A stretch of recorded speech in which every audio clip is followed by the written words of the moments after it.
Hey you guys, I'm here with the Opposites book tag. I know I wasn't directly tagged by anyone, but I've watched plenty of these tags, and I know plenty of people that were like, hey, if you haven't done this, you want to do it, I tag you. So I feel very loved and feel like I've been tagged by numerous of people. So I'm going to get started. And the very first question is first book in your collection. I don't remember as a child. Certainly I'm sure I had plenty of ABC and 1, 2, 3 books, except what I first really remember was the Judah B. Jones series when I went to all the book fairs in elementary school. I'd say would be like my very first books I ever put into a collection, like to start my collection. Yes. Last book I bought was Every Day by David Levington. I read this my senior year of high school. I recommended it to plenty of people. I will still recommend it to plenty of people, but I didn't own it, and I was in Target and I was like, hey, I love that book. I don't have it. I need it. Now I got it.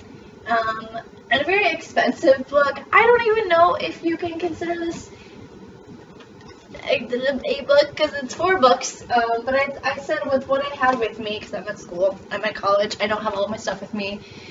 The Mortal Instrument series, I have the paperback box set, but I thought, hey, this as a whole is expensive compared to one book, but I mean essentially each as a book individually, they're really cheap, so that's what I counted for this question. A book with, ooh, okay.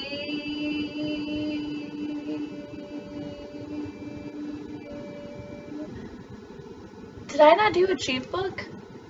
I don't think I did. Numero 2, I said an expensive book. But I forgot the very first part was a cheap book. You might want to know the opposite, right? Is Zero by, what's his name? Tom Levine. It was a discarded book from the public library from the city I am currently at now, and I thought, hey, it's a quarter.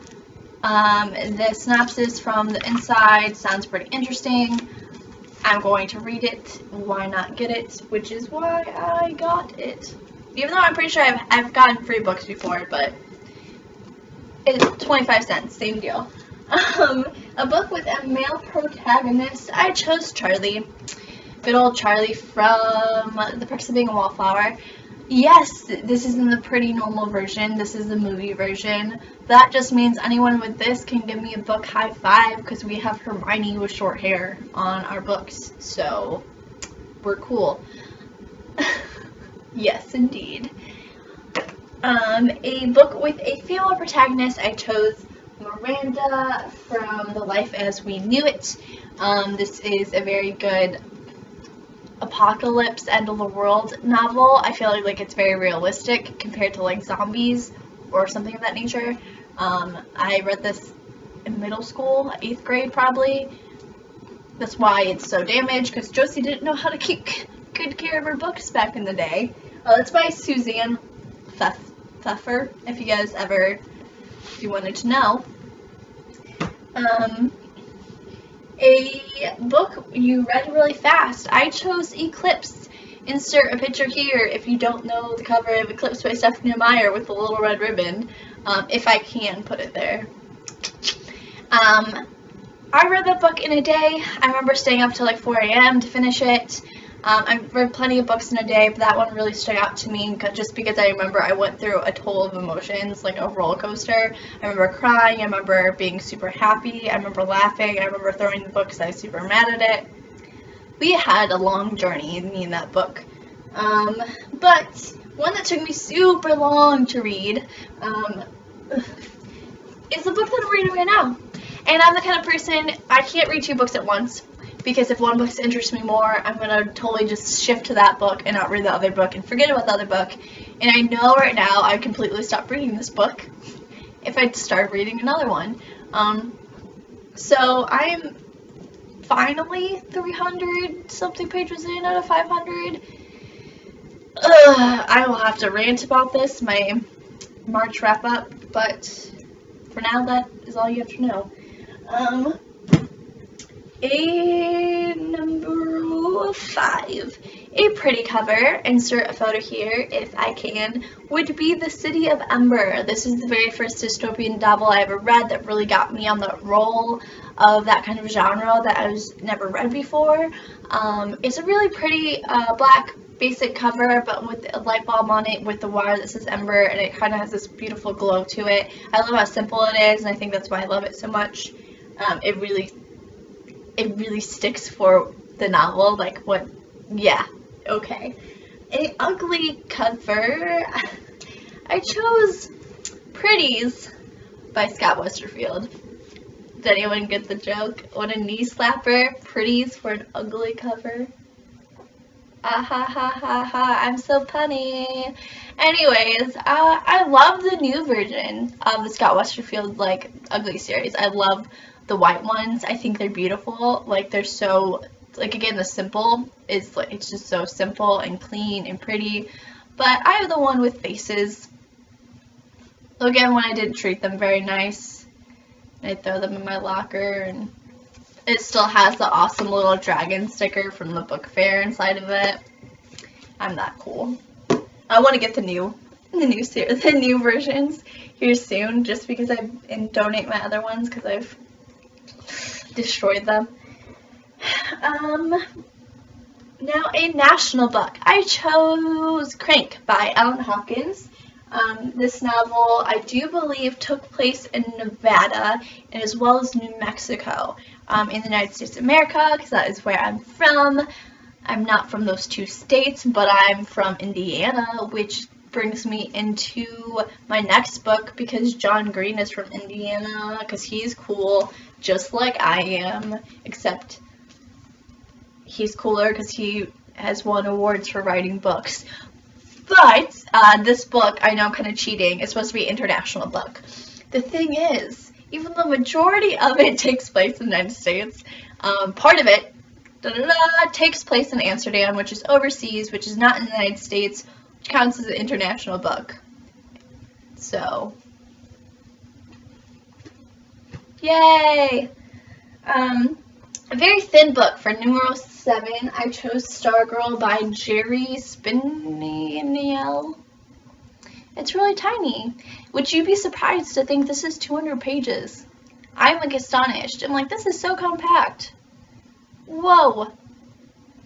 But as a book I read in middle school that I absolutely loved and recommended to plenty of people, just like I do now. Yes, I'm that annoying girl that'd be like, hey, you need to read this book, it's really good.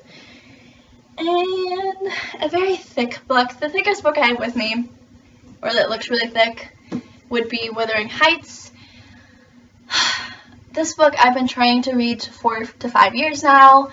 It will be my goal in life is to read this book, not just read it and finish it, but to read it and understand it. So I would need to read this book, I know, a good 3 to 5 times before I'm content with our connection. I know the storyline, that's why I want to read it. I feel like it's just one of those classics that I'd feel accomplished as a reader if I read this. But I think it's pretty intense that you have to have a freaking family tree in the beginning, in the front of your book. You know, look at this. To understand the characters. I don't do well with books before the 20th century, which is probably why me and this book haven't gotten very far in the past 4 to 5 years. I also haven't tried reading it recently, so it's probably a goal for the summer. We'll make that a goal. Number 8, a fiction book. I chose Uglies by Scott Westerfield. Yes, this cover isn't as beautiful. This is more beautiful than the Pretties cover, which is kind of ironic. But this is fiction. Not all of us, have surgeries to get really attractive, even though that is a thing. People do to get surgeries. Non-fiction book is Episodes by Blaise Ginsberg. It's I actually picked this up in the dollar store. I love looking at the books at the dollar store simply because I'm like, hey, I have something in my eye. Sorry about that. I'm like, okay. Woo! I love going to get books from the dollar store because they're only $1, and I love looking, and sometimes you get treasures just like this one.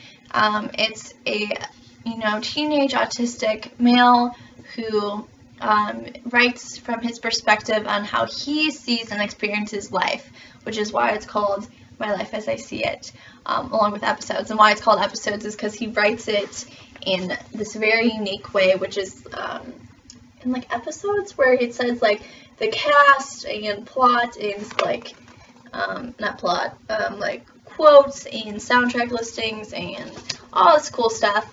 It's a pretty interesting. It gives you a pretty interesting view on someone's mind who thinks differently. So if anyone's interested in reading a non-fiction book, I would check this out.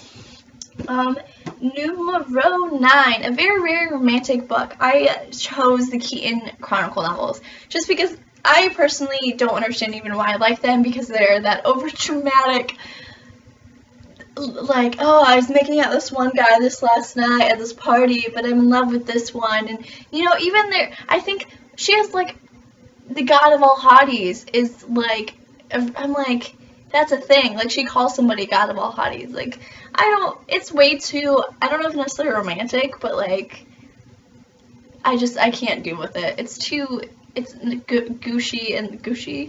gushy, I don't know, in that sense of, like, teenage romance. Like, I can't. Action book, I realized after this question, I don't read action novels. I read fantasy, I read thrillers, not a lot of, like, jam-packed action. So for some reason, I chose Hush Hush by Becca Fitzpatrick. I mean, there are angels, and there's fighting, and there's running, and there's people trying to kill people, so I figured that's action-esque, right? It's not too action-packed. Like, I enjoy that series, which is At Home, which I cannot show you, but if I can, I will put it there. The very last question is number 10. Now that I'll try to be quick because this video is taking forever. A book that made you really happy. Any Sarah Dessen novel. I don't know what about them. They make me happy, and there's something. I think it's just the teenage part of me where I always read them when I was, I read them when I was younger, and they're just, woo, happiness. The very last one, of number 10, the opposite one made me really happy, one that made me really sad.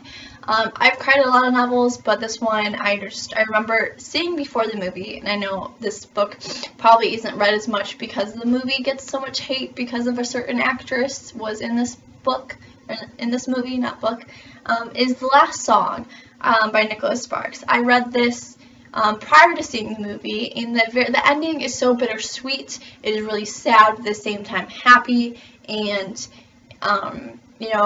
it's different from the movie itself, and it's just so good. It's really good. And that is it. Those were all 10 questions of the opposite book tag. I tagged all of you, so yes, just please feel loved and do this. You have been tagged. And beyond that, you're more than welcome to subscribe to my channel if you want to be notified every single time I make a new video. Like this up if you liked any of the books I've mentioned, and comment below if you have anything you want to ask me or book suggestions, because I'm always up for them. Overall, I hope you guys have an awesome and amazing day, and I'll see you guys later. Bye.